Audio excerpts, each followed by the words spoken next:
Right, I think we should be live. I I need to think hit so. It does start say we're, webinar on the yeah, Zoom side too, hey? yeah, I think so. Once you click start. There we go. Yes, I see stuff coming through on the YouTube side, so I think we're good to go. I Welcome see into attendees joining us as well, so we're good. welcome Sorry. into another live stream, everybody. Chaos ensues. Welcome, folks. It's time for our monthly Ask an Expert session at Tailscale. This is a reminder that this is a very informal session where you get to bring us questions while we wait for people to join us. And before I do the customary introductory slide, Alex, what have you been up to recently? Like, what is exciting in your world? Well, I got to see you for the first time last week in Raleigh. You Exactly. came to my current hometown of Raleigh for the All Things Open conference. Yeah, it was a really, really great conference. I actually went to All Things Open like 10 years ago, maybe a little bit longer when it was first starting out. But if you are on the hunt for a conference that you want to attend that isn't, the traditional kind of KubeCons and AWS reInvent and Google Cloud focus ones, I personally really love this conference. There was some really great content. I think Alex, you did a really wonderful talk. Um, and I did a talk as well, but it was that's definitely one to look at. Yeah, it walks the line really nicely. I mean, I go to all sorts of conferences in the DevRel job that I have now, and it walks the line really nicely between being a developer-focused, open source first conference and also attracting decent sponsors, and therefore there's a good range of booths there. And it's not just I don't mean this to disparage reInvent because we were also going to be at reInvent as well, but like when you have a conference that's 50 plus thousand people, it's got a very different vibe to a conference of, say, 3,000 people, which again Yeah. has a very different vibe from a conference of 300 people. So, it's just one of those, if you haven't been and you've been looking for an excuse to come to Raleigh, I can't really imagine why you would, but anyway, if you've been The looking for one, barbecue, Alex. It's for the barbecue, obviously, for the East is it? Carolina vinegar-based barbecue, which I love, by the way. Yeah, So, it's pretty good. It's pretty good. yeah. There's a Okay, it there's a looks like question we I'm going to address in the chat very quickly of from David Green of where do we find recordings of earlier sessions? We post them all to YouTube, I think, or certainly most of them are on the YouTube channel. Tailscale is on YouTube, of course. So have a look over there and you should find all the past recordings. So exactly. without further ado, Okay. Lee, let's kick us off. Let's do it. Customary introductory slide. Just a little bit of housekeeping for everybody before we get started. Please be respectful in the chat and to us. We are human beings. We make mistakes. We are fallible. This is a very casual, webinar, and so Alex and I are just going to answer questions and chat, and we're going to do the best that we can with the knowledge that we have. So we are at the behest of our knowledge and the demo gods if I choose to do a demo. The other thing that I really want to bring everyone's attention is that this is a webinar that's designed for you to ask questions. So if we don't get any questions, it's going to end really, really quickly. So please feel free to ask questions, whether if you're watching along on YouTube, and Alex does a wonderful job of kind of keeping up with those questions. If you're in the Zoom, please use the Q&A section. I'm going to quickly show you here, although I don't actually have it here. So there's a Q&A tab. Please use the Q&A tab to ask questions. That allows us to keep track of what we've answered to make sure it isn't missed. So please try and use that and the YouTube chat. We have been getting lots and lots of questions and not getting all to them. If we miss your question, we're really sorry. We're doing our best. And if you know the answer to a question, tell us in the chat. We want to hear that. We want to hear from you. So if you are aware of an answer for something that we're kind of addressing, please let us know in the chat. So I think that's everything. Anything I missed there, Alex? No, I think we're good.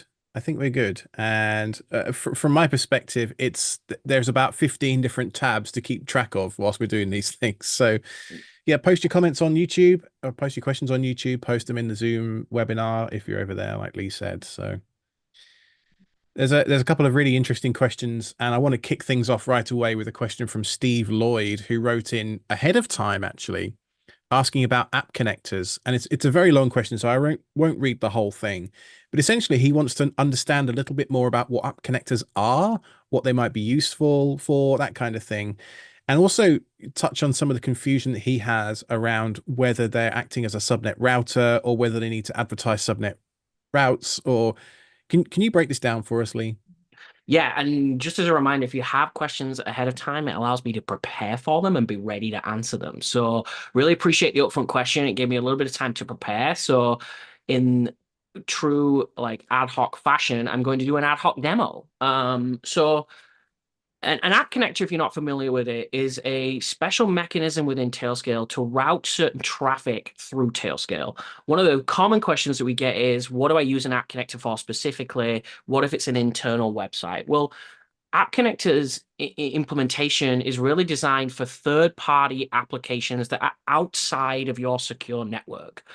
So, whether it's something that you want to watch media from, or if you're like me and Alex, you want to watch the BBC and you want to be able to go through a UK-based node, that's what an app connector is for, and it's only for specific URLs. So what you do is you go to add an app, and we're going to give it a name, and I'm going to use IP leak as an example here. And once you've set a name, then you can select a target. And we have some preset targets here for things like Google Workspace and GitHub. And if you take a look here, you'll see that it populates the URLs that it's going to route through.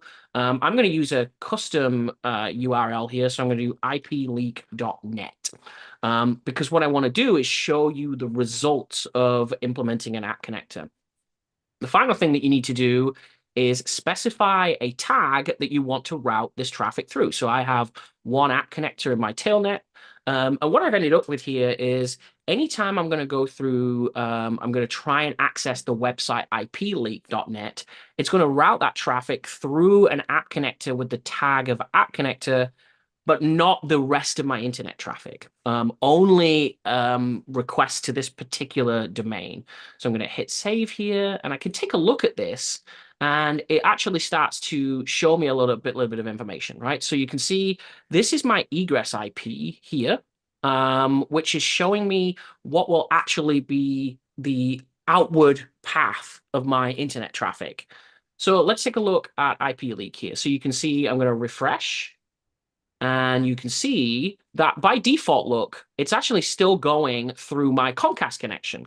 Why is that? Well, the reason for that is that most browsers nowadays will actually use internal DNS in the browser to do a specific set of lookups, and it will take a specific path. So it's actually already cached this address. What I'm going to do is do a hard refresh here like this. And again, I actually probably need to do an incognito window. So I'm going to do that. And it's still, I mean, you can still, it's actually going, the DNS servers is going through the United States here. What is going to happen eventually is that once the browser gets its act together, it will start routing all that traffic through there. One of the things that often comes up with app connectors is like, well, I've enabled the app connector and my browser's still showing my traffic going through my standard internet connection. That's what you're seeing here. The DNS resolution is not, but the actual traffic is. And part of the reason for that is the way that browsers have generally been built nowadays. So it's going to take a little while for this to update. But what I can do is do a curl command. So let's do that. Curl icon ipleak.net. And you can see that in here, it would route that traffic. And this is not a great curl response, is it? Where is it? It should have the IP address in here, but it's not going to do that. Let's. I can give you another one, ipconfig.me. If you were to Yeah, put I mean, there's a if you what I put actually that did in earlier when of course this worked when I did this earlier. when So nobody if was I do, watching. Yeah. yeah, exactly. I So can is it has. fair to think of these a little bit? You have a typo in .com, by the way. Oh Is yeah. it fair to think of these a little bit like split tunnels, but only for specific Yes, domains? for specific domains, yeah. So if I do curl to I can has IP.com, it's still going through. I don't know what's going on with my app connector here. This is so traditional of the demo gods. There we are. Look, so you can see now that I've done a couple of refreshes, my app connector is routing my traffic for IP leak through my app connector through this egress IP. So we finally got there. It does take a little while, right? As you can see from that example. It doesn't update directly. Why is that taking a little while? Well, the first reason is because the way that an app connector actually works is it does a DNS lookup of all of the IP addresses that are associated with these domains, and then it populates your route table on the Tailscale client that says, if you are routing to this particular IP address, go through this app connector, right? And so that takes a little while for it all to kind of like propagate through the network. Eventually, you should see that it updates and it takes a little while. So I think the original question was like, how can I verify this? How can I verify this is working as expected? First things first, make sure you clear any DNS lookup cache or anything along those lines. And secondly, waiting for like the TTL on the DNS to be expired so that it all kind of works as expected. But yes, So Alex, it's essentially a split tunnel type thing. yeah, it took me a while to wrap my head around what a Kubernetes operator was. And then when I realized it's basically just like the old days, the MSI installer file, it's a bunch of knowledge captured, right? Now you've just shown me that this has finally clicked for me to say, oh, it's just split tunneling. Okay, Yeah. I understand, except it's pattern matched against a specific URL. So can you show us a little bit of the configuration of that app connector node that you had? What's required on the back end to actually get this stuff working? Yes, absolutely. Let's quickly share my screen again. So you can see I've got this kind of tailnet here, and I've got a bunch of different machines in here. So let's search for my app connector. So I have a bunch of different app connectors, and I've misspelled it. So let's do app. So you can see I've got app connector US West here. This is a EC2 instance or a standard Tailscale node. That is, I've done Tailscale up dash dash advertise app connector. And then this becomes an app connector. It's not a subnet router, right? Like it is not advertising an entire subnet range. If you take a look at these approved routes, look, they're all /32s, which is a single IP address, or /128 in the IPv6 world. So it's still advertising routes, but not a wide range of routes, which kind of differentiates it from a subnet router. And you can see in the routing settings, you can see the app here that has been associated with this. This is just a standard Tailscale device. I've just done Tailscale up dash dash advertise app connector. And it's allowed me to do that. And then once I add the apps to the console, it does a DNS lookup against that domain name and then adds all these IP addresses with a /32. So it's pretty straightforward. And look, this is the egress IP you can see here that is actually being reported here. So And like that's the an actual, EC2 IP address. yeah, that's an EC2 instance's IP address, exactly. Yeah. Now, a couple of things that I think we should point out to the viewers that are watching this, a couple of caveats, really. One is that app connectors will only route through Linux-based nodes. So any of our other, exit nodes or subnet router-based nodes, forget all the caveats with those. This is a separate thing. App connectors will only work on Linux-based nodes. The device must obviously have a publicly routable IP address, IPv4 or 6, whatever. It just needs to be public. And the third one, which I think is actually quite important, as well as IPv forwarding enabled in your sysctl configuration, is that it must be authenticated using a tag rather than a specific owner. And that's where things can get a little bit confusing if you're not up to speed on the Tailscale tags and that kind of thing. So I know you just stopped sharing your screen, Leah. Do you want to walk us through a little bit some of the ACL tags required to set this up? Yes, good idea. So if we go into my ACL here, you can see I have a whole bunch of tag owners. So I've specified a tag of app connector. I provision all this with infrastructure as code, so I've given it an owner of another tag. And then when I do Tailscale up dash dash advertise app connector, I also do advertise tags and specify this tag app connector here. And you can see that the auto approvers I also have for like a default route for an app connector, so that it can actually allow the like without having to approve the routes, it will automatically approve them. And then further down here, you can see that when I added an app connector to the console, what it actually did is it updated the node attributes automatically for me, right? So one of the things we often get asked is, how do I automate adding app connectors, and is there an API to do that? The answer to that is yes. you have to add these sections to your ACL, right? So like I could add these manually without using this apps page here, and it would all it does is add these node attributes into the actual ACL here, and that's the way of automating this process, right? So like all you're doing here is saying tailscale.com/app connectors, the name here, the connectors, and then the domains list, right? And so let's just hypothetically add GitHub as a target here, and I'll do through the app connectors tab as again, hit save, and if I refresh my ACL, you should see that it's added the GitHub here. So that's all it's doing. If you want to automate this process rather than manually adding them, that's the way to do it, is to add these kind of app connectors this way. I will also say that in the configuration logs here, you'll see that the update approved. So like this is the long list of routes that is used for github.com, and it's a very long list, right? Like, so if you're trying to route to a particular if you do a request for github.com, it will now go through this app connector. Where is it pulling those in from? Is it querying public It literally records does for a that? DNS lookup of github.com. Yeah. Yeah. Yeah. Okay. Interesting. So besides media, we talked about iPlayer and stuff like that, and the original question talked about Netflix. What are some other stuff that we might end up using this for? Really commonly we see this for like let's say you want to protect your intellectual property, right? Like you have all your intellectual property in GitHub and you have it on the public GitHub for like GitHub Enterprise, which is a SaaS based solution, or you're using Jira via Atlassian but not within your internal network boundary. You can actually set a whitelist in the application of like the egress IP of the app connector, and then only allow people that are on the tailnet to be able to access that. So you'd go to github.com and it said not in approved list of IPs.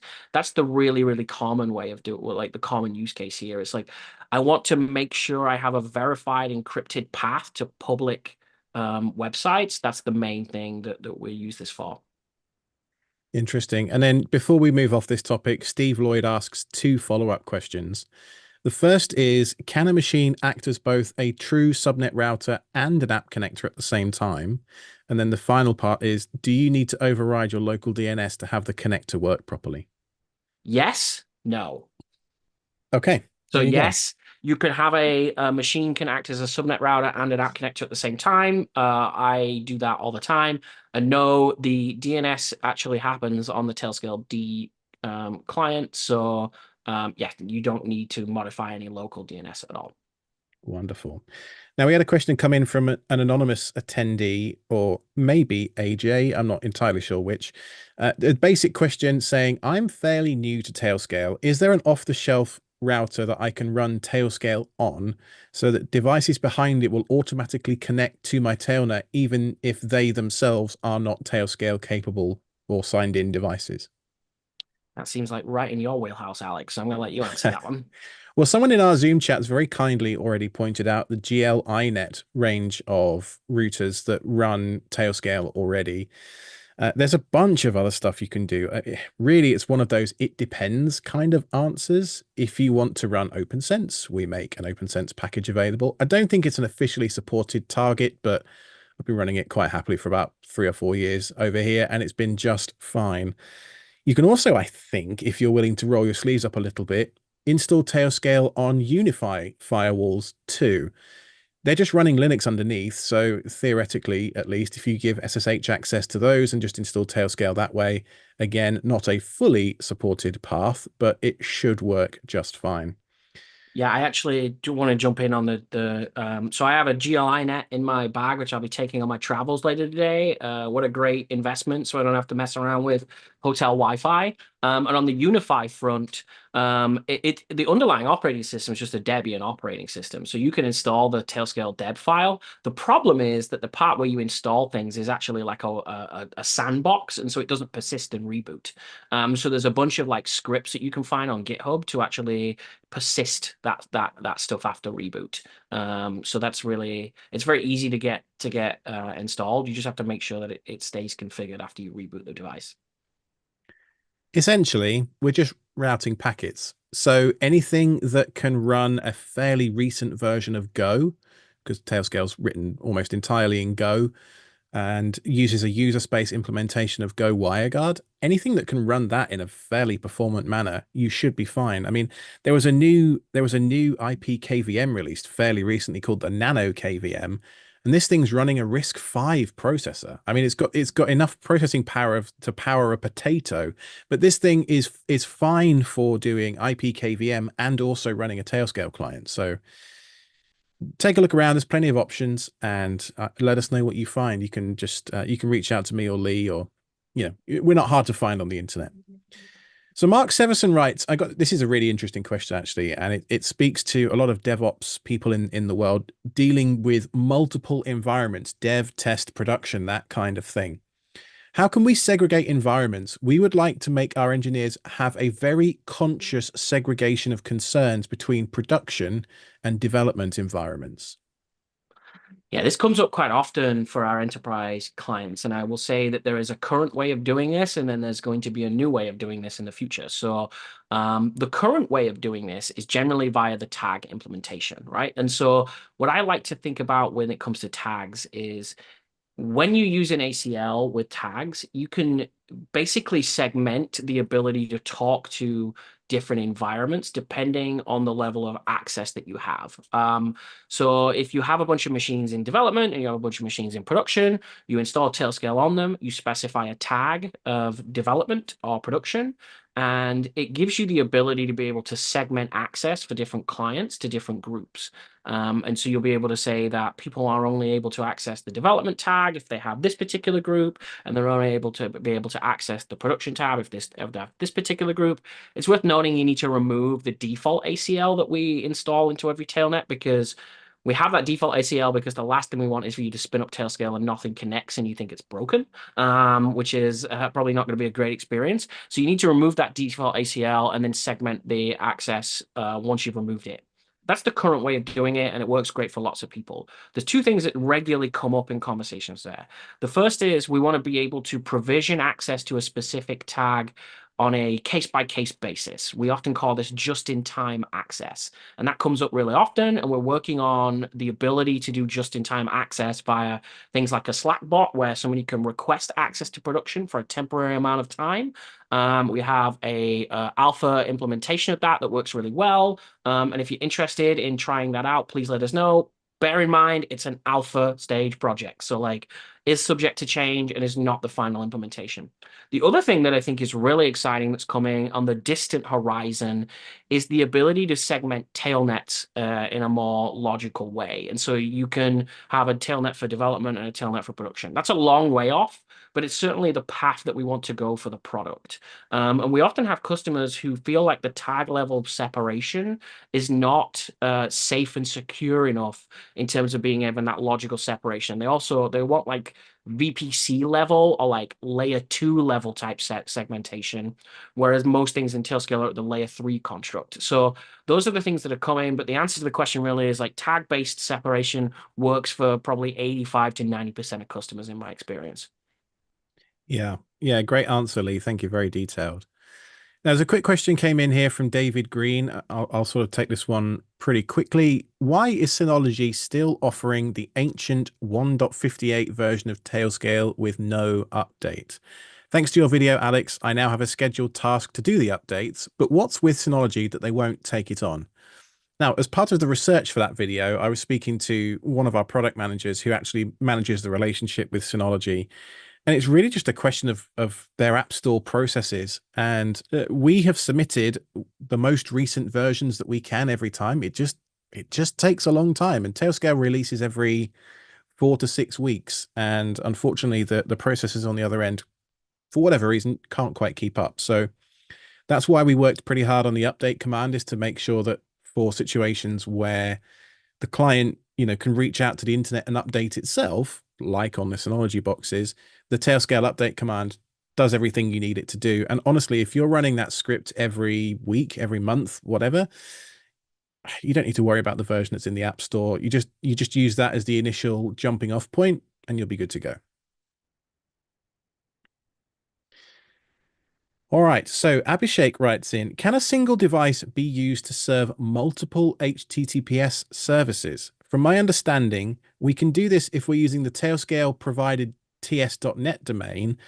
But what about a custom domain? Am I barking up the wrong tree here? The short answer is no. But the long answer is no, and why?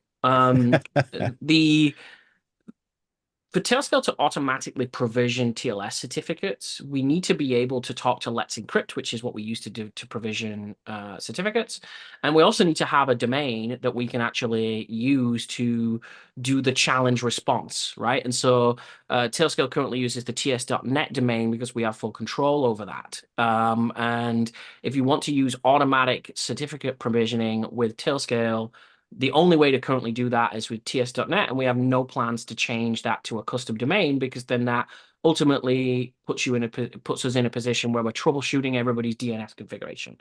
However, Tailscale is just provisioning devices with IP addresses and giving certificates to them. There are hundreds of ways of doing that yourself. So if you really, really want custom domains with specific IP addresses for Tailscale devices, you can do that with your own Let's Encrypt implementation, right?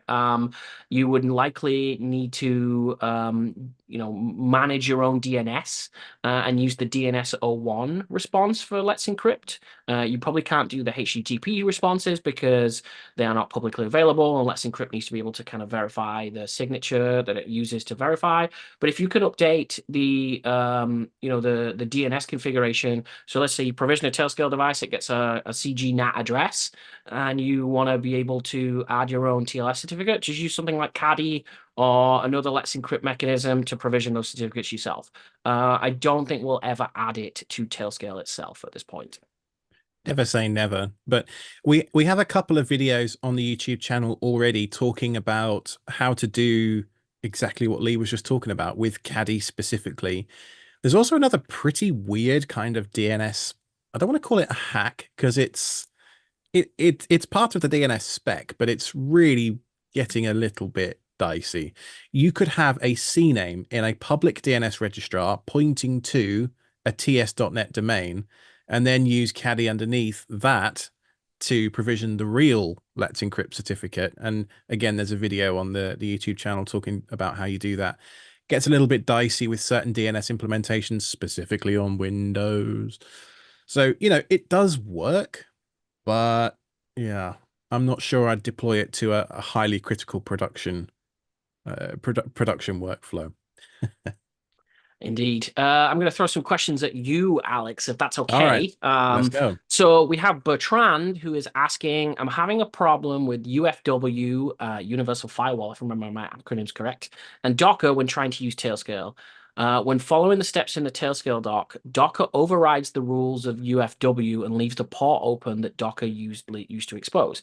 How do you guys address this problem? I'm specifically following this tutorial from ArcDret about protecting self-hosted Coolify apps. I hope you have more context here, Alex, because I am a bit lost with this one. So hopefully you have a little bit more insight into that one. Well, I will say that we have a dedicated K-base article or solutions article specifically covering, which I'm going to paste into our internal Slack, and hopefully I can put it into the Zoom chat over here. Put it into Zoom chat. There we go. Talking through a lot of the intricacies required to make UFW and Ubuntu and Docker all play nicely together. There are some weirdness things that you're going to need to be aware of, specifically around making sure you've got the correct rules set up.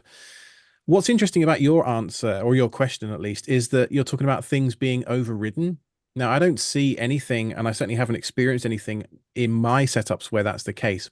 But if I'm being honest, I don't actually use UFW itself. I tend to worry about firewall rules not on a host level, but on a network level. So I will, for example, if I'm hosting this in a DigitalOcean droplet, for example, I will enable firewall rules at the DO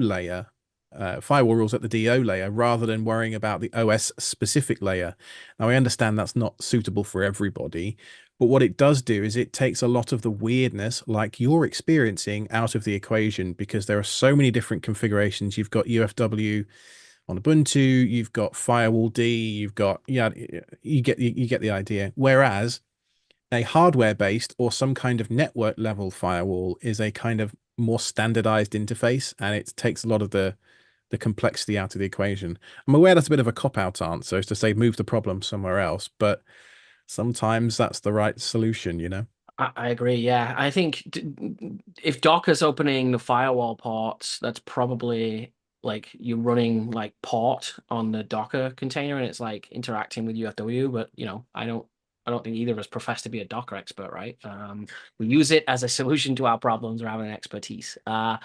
One other question for you. This might be a short answer, but I think it's worth bringing up. David is talking about the IX.org annual meeting in Orlando on November the 16th to the 21st. That seems like pretty short notice. But he's asking if you would like to attend, Alex. That would be short notice for me, but you're likely going to say that's short notice for you too, I would imagine. I could take an overnight train ride down to Orlando from here. The US train? That sounds crazy. Yeah. Hey, The my Amtrak? mother-in-law Yeah. literally just took the train from Raleigh to Miami. It took her like 28 hours or something Oh, stupid, but wow. it can be The, done.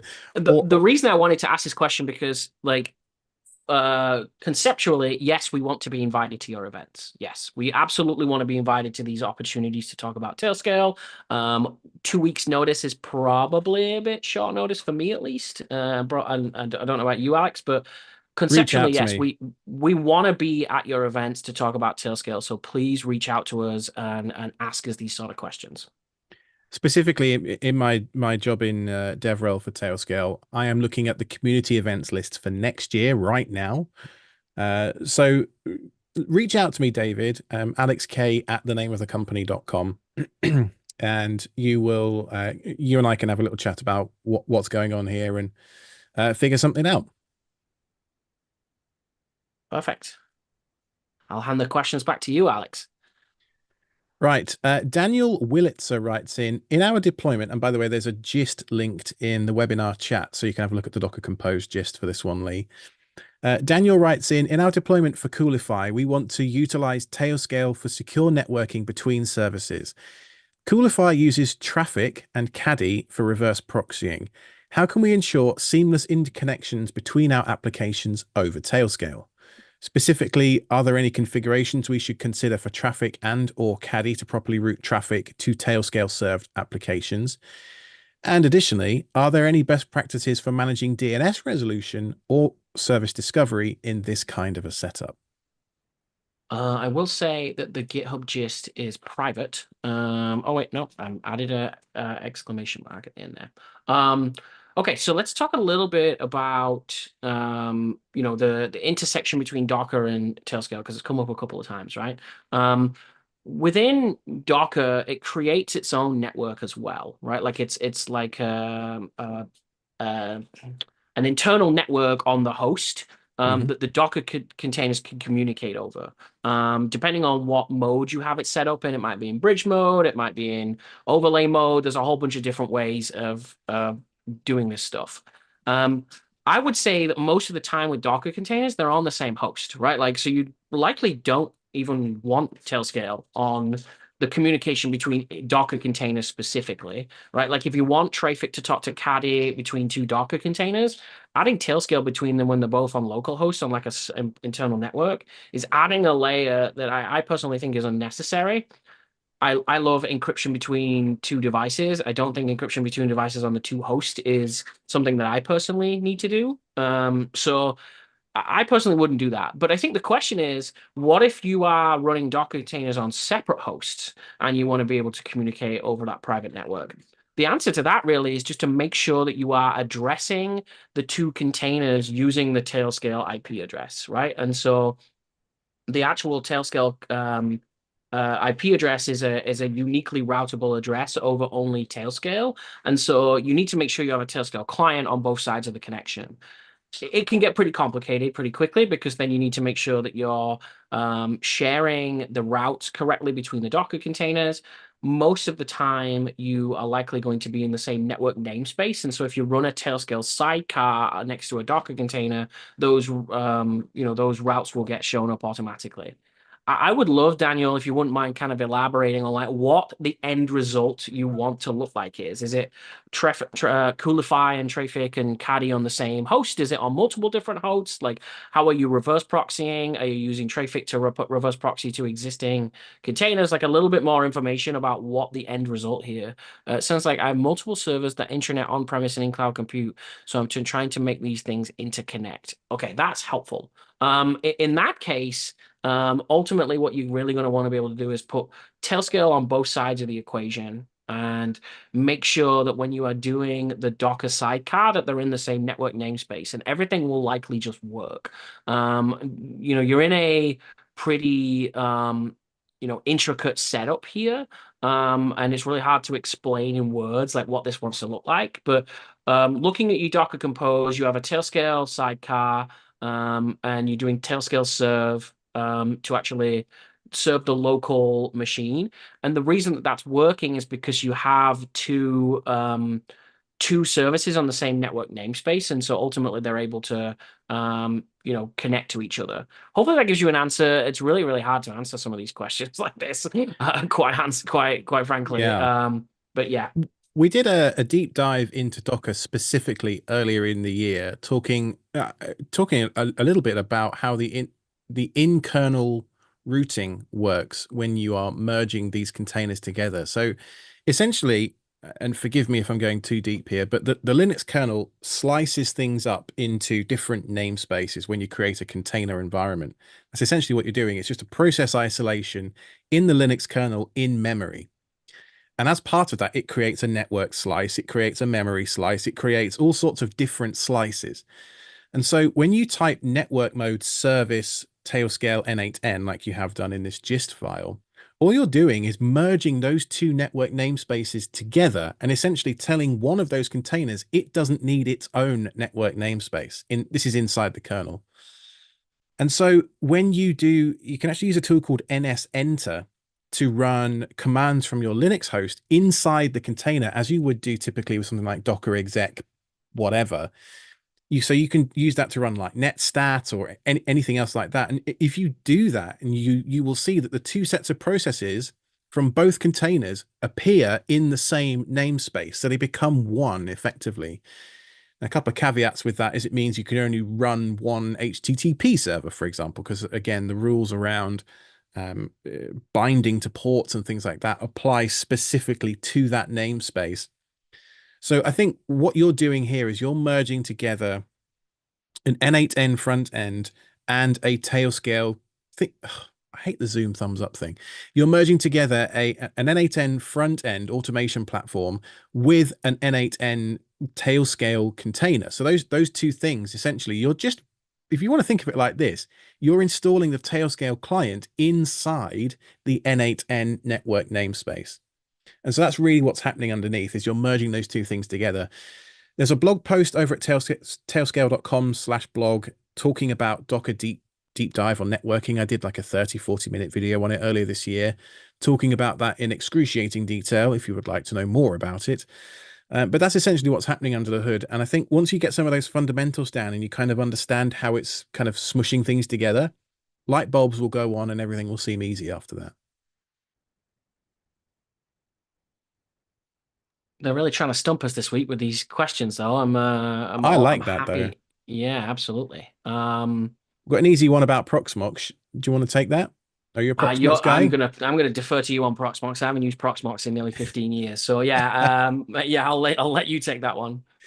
Right. Well, Andy writes in, I'm running Proxmox. How can I get Tailscale installed? I don't want to get a Windows machine just for Tailscale. Well, in the words of Hubert Farnsworth, good news, everyone. Proxmox is just Linux underneath. It's just Debian Linux with an Ubuntu kernel. So, and a few modifications sprinkled in, of course, you can just install Tailscale directly on the Proxmox host. In fact, in our documentation, we have several articles dedicated specifically to Proxmox. Run the install scripts, and as Malik says in the live chat, run the install scripts and you should be good to go. Easy as that. Love an easy question. Yeah, me too. Okay. I'm going to. I've got one from Mitchell here. I've got a subnet router for our main network. We'd like to transition as much as we can to Tailscale. However, we have another problem. If a client in the tailnet accesses another VM, also in the tailnet, but via the internal IP, i.e., a 172, so like RFC 1918 address, all of the return packets attempt to transit the Tailscale IP as it's the packet source IP. The return packets are then dropped because there's an IP mismatch. This is preventing us from rolling out Tailscale to all of our infrastructure. Is there something I am missing? Alex, do you have an idea? I have an idea, depending on who wants to Yeah, take you, this. you take and run with it. Yeah, so what's happening here is that when you provision a subnet router, it updates the route table of all of the Tailscale clients, right?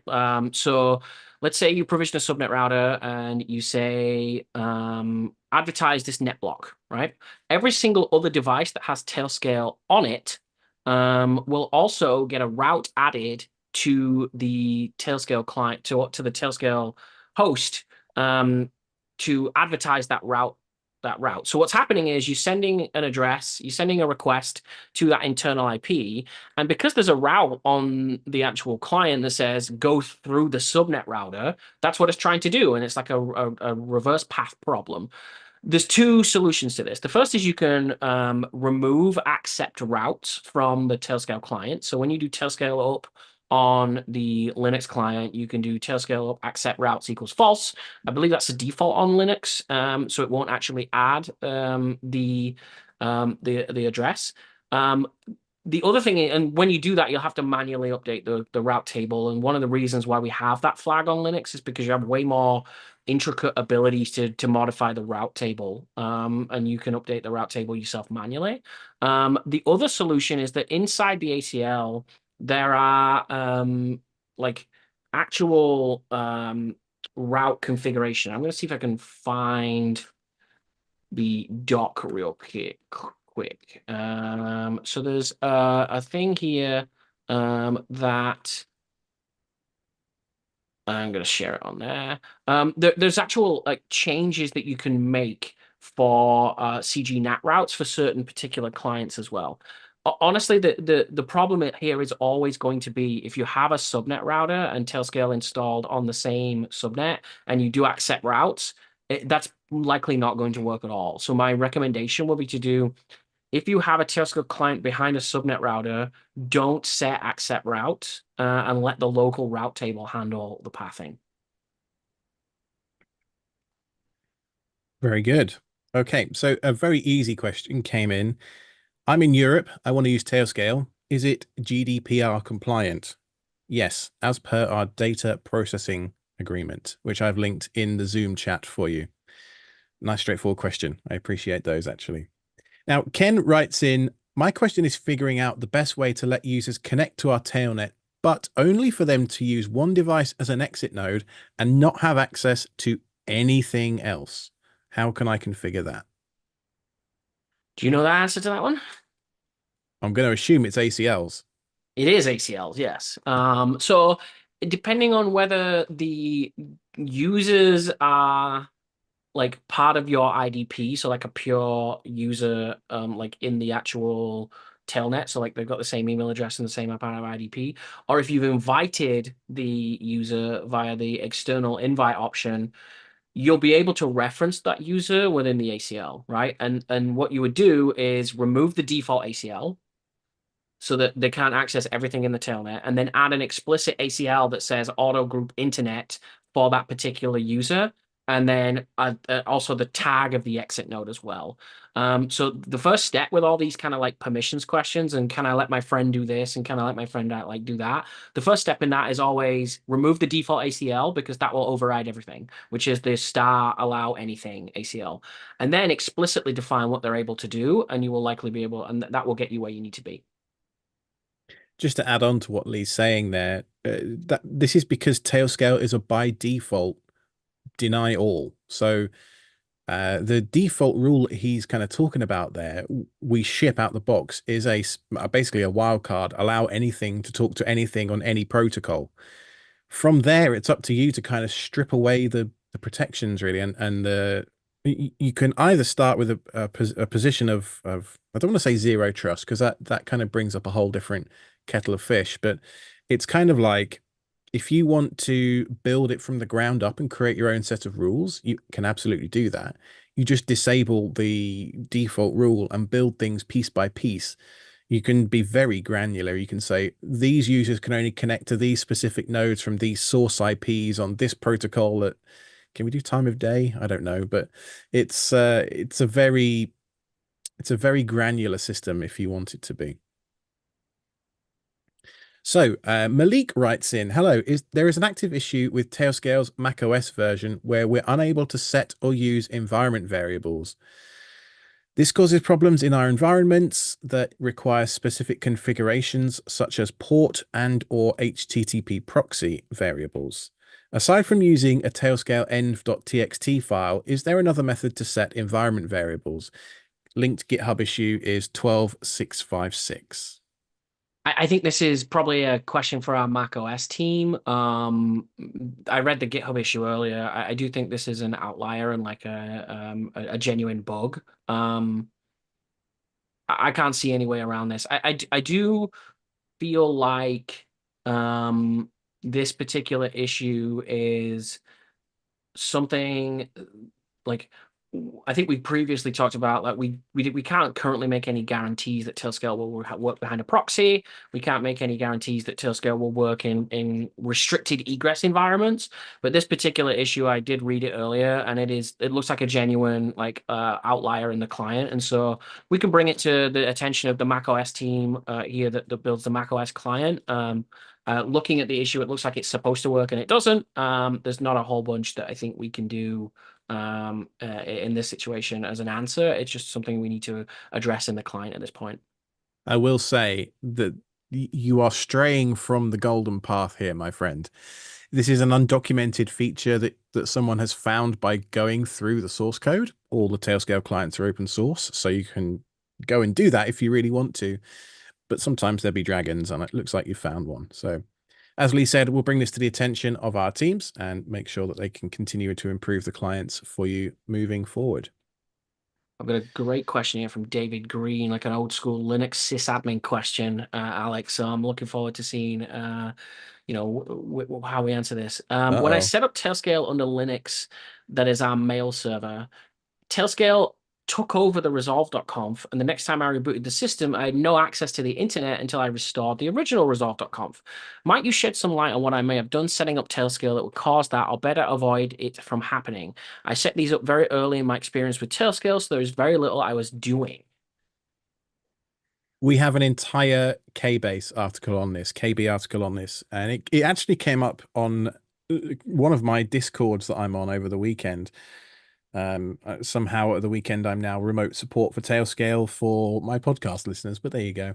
So Tailscale overwrites resolve.conf when magic DNS is enabled, and this is set when you pass the dash dash accept DNS flag as well.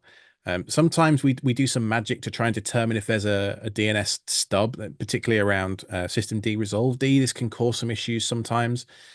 So for Linux specifically, there is a whole bunch of steps outlined in the KB article that I've linked in the chat for you. It's going to boil down to your specific setup, which resolver you're using, whether it's resolved or whatever. So yeah, I'll put the link both in the Zoom chat and the YouTube chat as well. One thing that I'd like to add real quick here around the reboot.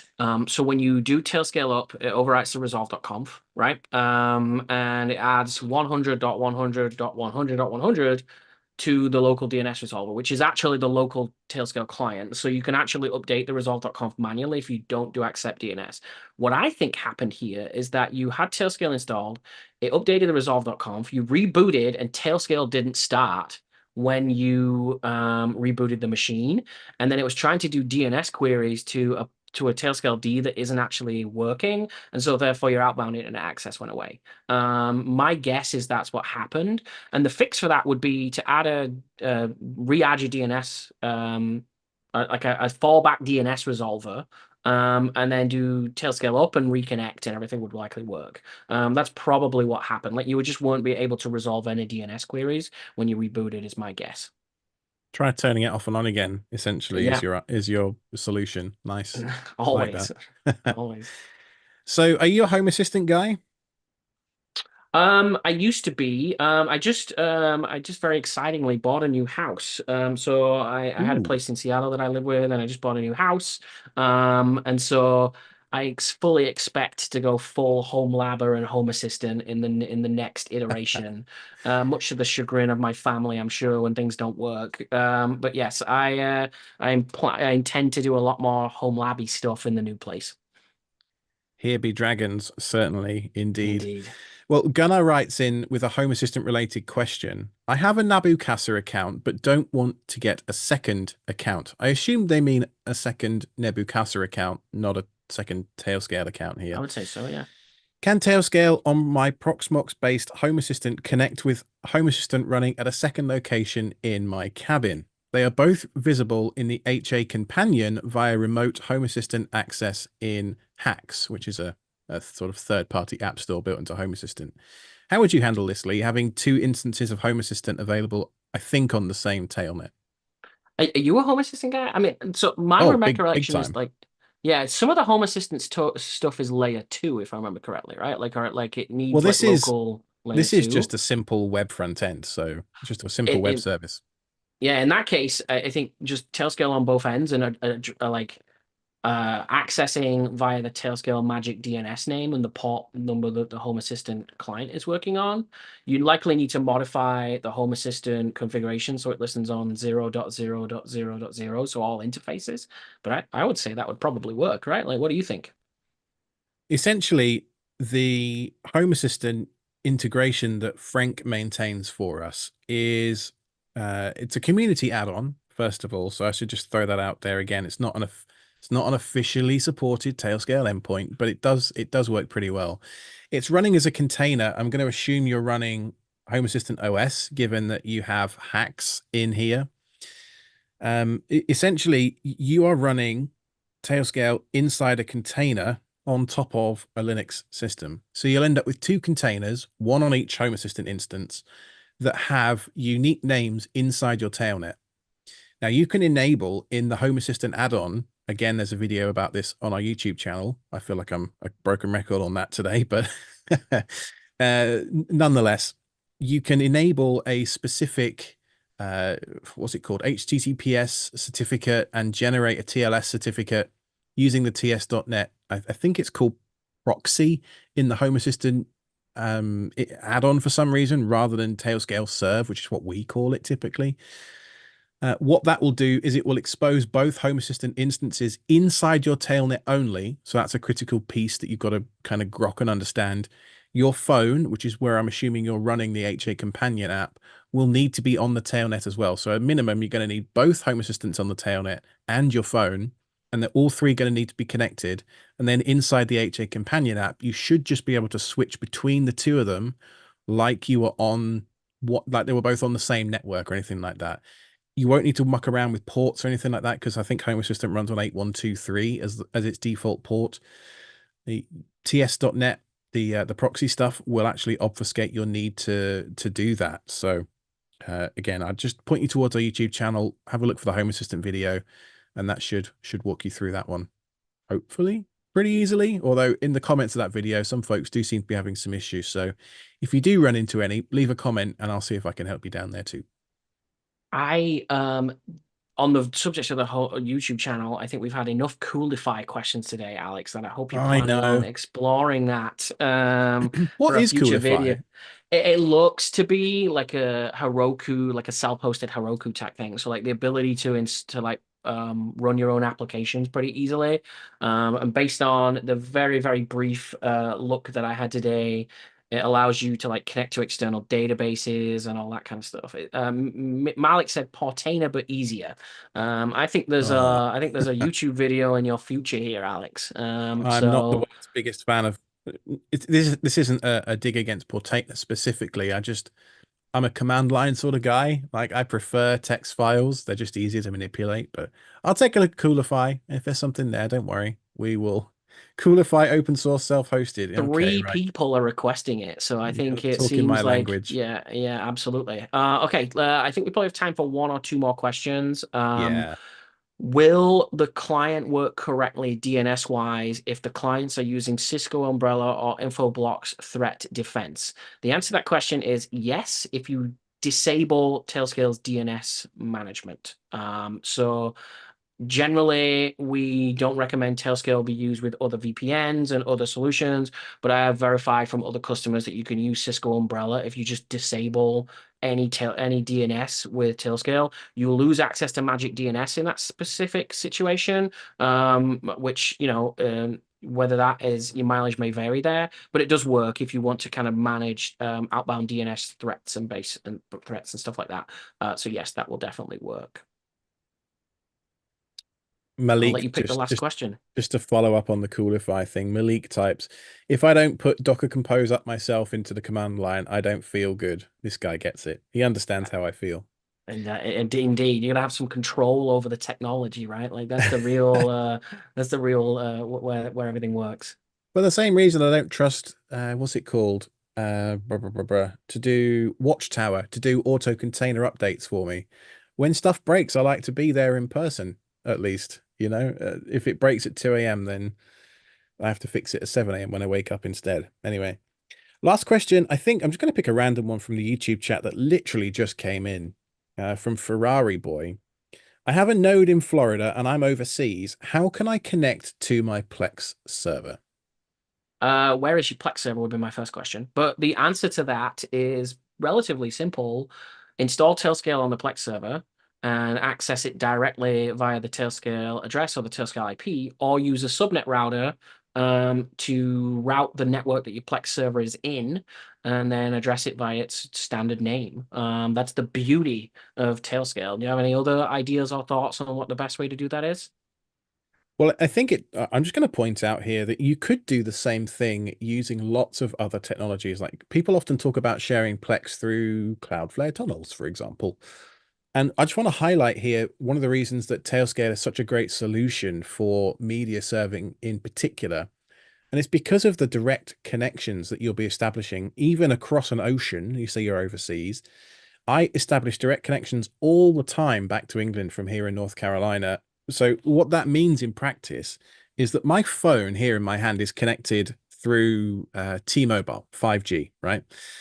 I can talk directly to a server in England on a BT residential connection behind a firewall with no ports open in that firewall whatsoever, as if I was in that local LAN. I'm sure a lot of people watching this understand that Tailscale is NAT traversal. That's exactly what it's doing. But for those of you that are still trying to understand what Tailscale is and does and why we love it so much, it's just I haven't had to worry about firewall rules in how long have I worked here? A year and a half, in a while, and I just think it's great for that. So specifically when it comes to Plex, streaming video is very bandwidth intensive.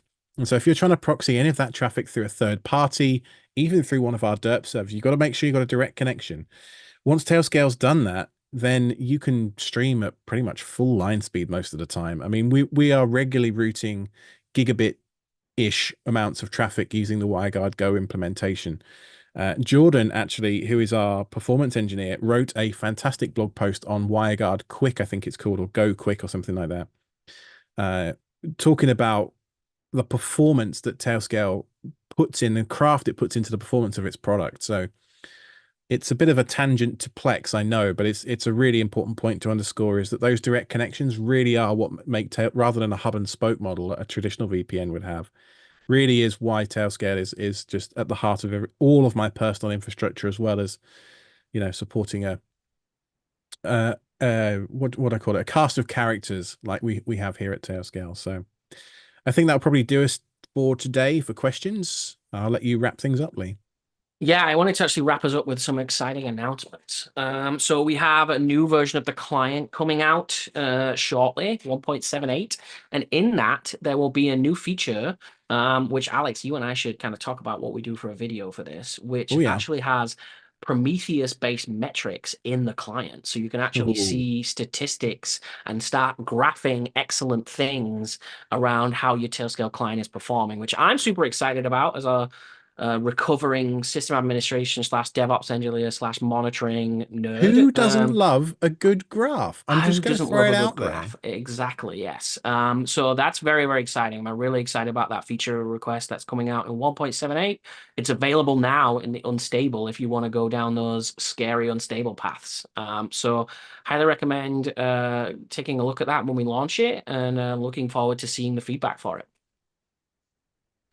Well, as always, thank you so much for watching, and keep an eye out on the channel. I've got a video coming out in the next few days on Tailscale exit nodes specifically, and then the rest of the month, there's a bunch of other stuff coming, more live streams, more webinars, more stuff. And if you're going to be at KubeCon, do drop by the booth and say hello. We're going to be there too. I will be there. And until next time, thank you so much for watching. I've been Alex. I've been late. Ciao for Thanks. now. Bye.